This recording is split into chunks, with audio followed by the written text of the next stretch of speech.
Here we go. My top 5 underrated X-Men characters. Because as much as I love some of the other X-Men characters, I do think these ones are either shafted or could be used a little bit better. Number 5, Jubilee.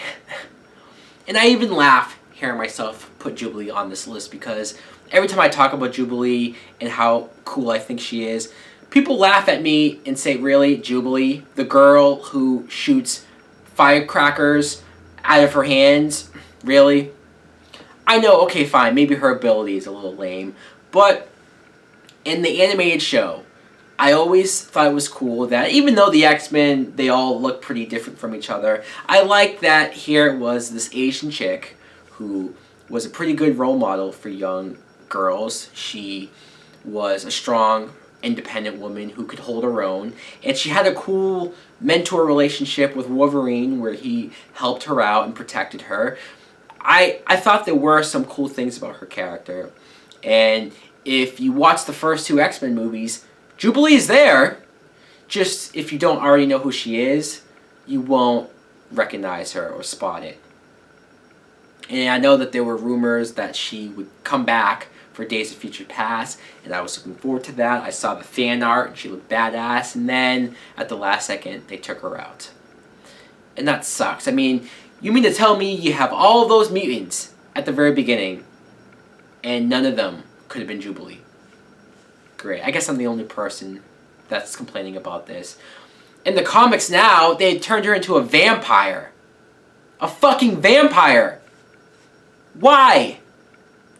Anyways, number 4, Angel. I just like the way he looked.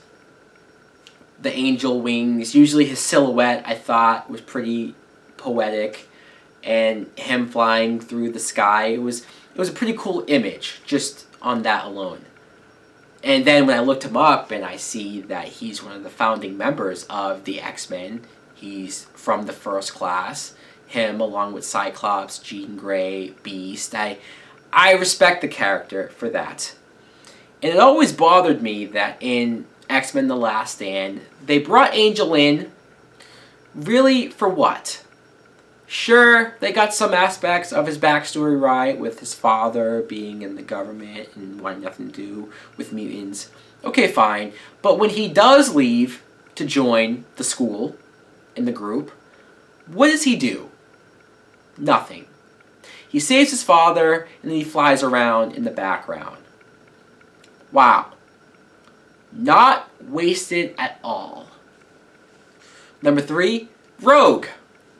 And some people might disagree with that because Rogue was pretty featured prominently in the first movie, and that's true. And I really like how Anna Paquin plays her character, this young girl who, when she discovers her, quote, powers, which have to be some of the worst powers ever, she can't physically touch anyone without damn near killing them. And the fact how she has to go through her teen years, and I guess now the rest of her life, not being able to have a physical connection to anyone, not being able to hug them, kiss them, it's pretty depressing to see a character go through that. Oh no, she doesn't have her accent from the comic books. I don't care. I also think she looks pretty cool with the gray streak in her hair. Number 2, Nightcrawler. If not for anything else, because of how creepy he looks. He always creeped me out with his dark blue skin, his yellow eyes, his tail. There was something about him that I thought, he's a villain, right? When I was a kid, I was like, wait, he's one of the good guys? And then seeing how religious he was and how much into God he was and how he would always quote the Bible, that was something too, another aspect that I thought was fascinating. Here's this demon creature-like character who is quite the opposite. And come on, his teleporting abilities are just awesome.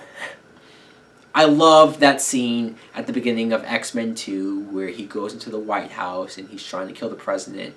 It doesn't get any more epic than that. And to think he's only shown up in one X-Men movie, but yet people like me and a lot of other people still talk about the character and how much he should be in another movie. That says a lot for the impact he had. Number 1, though, for my most underrated X-Men character is Cyclops.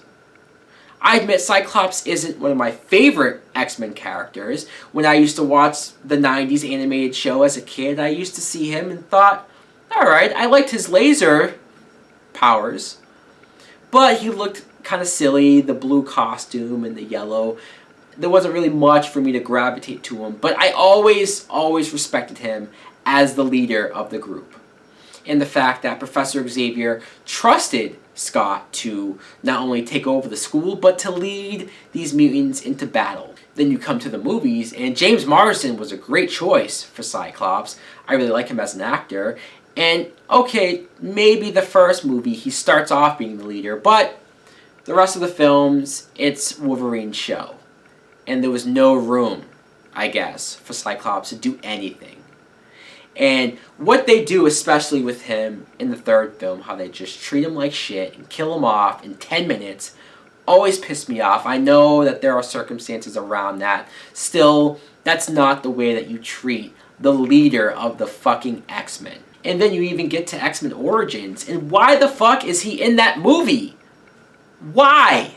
But that's my top 5 most underrated X-Men characters. Let me know in the comments below who are some of your most underrated, because I'm sure there's countless other X-Men characters that I neglected to mention. Thanks for watching. Like and subscribe. Later.